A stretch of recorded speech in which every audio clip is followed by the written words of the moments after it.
So today marks the April 19th movement.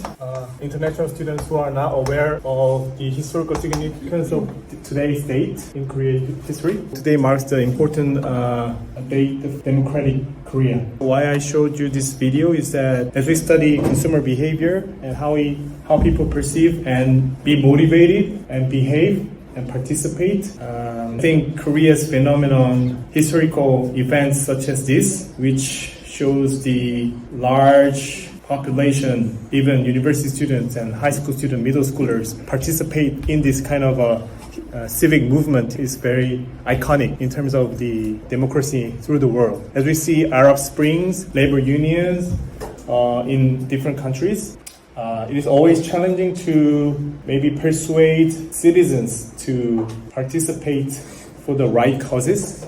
Even recently we saw this candlelight revolution. We impeached president. So that shows how Korea is so dynamic, not just in consumption culture, but also in terms of the politics. As foreign students, you have a chance to see the dynamics of Korea's culture. It's so dynamic, I think, compared to other countries. You would develop your own opinions regarding Korean culture, Korea's politics, and people's emotions, or their hatred against some political parties, political polarization issues, and so on. It's all related to consumer behavior theories, how we perceive things. For example, in the US, recently we've seen Black Lives Matter movement that's closely related to marketing. Some brands were standing with the issues, such as Nike. On the contrary, some brands were against it. For example, CrossFit CEO denounced Black Lives Matter issue, and the business fell down drastically because of that. If you look into the politics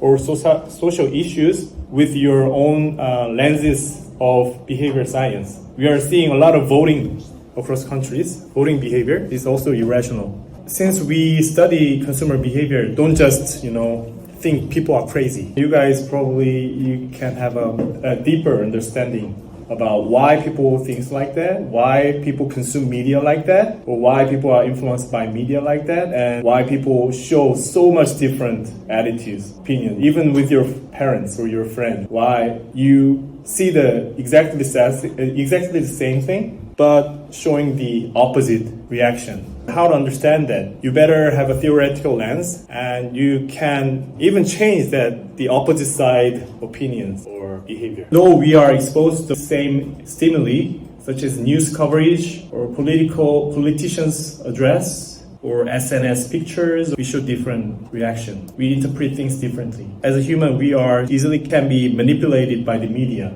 or people with the power.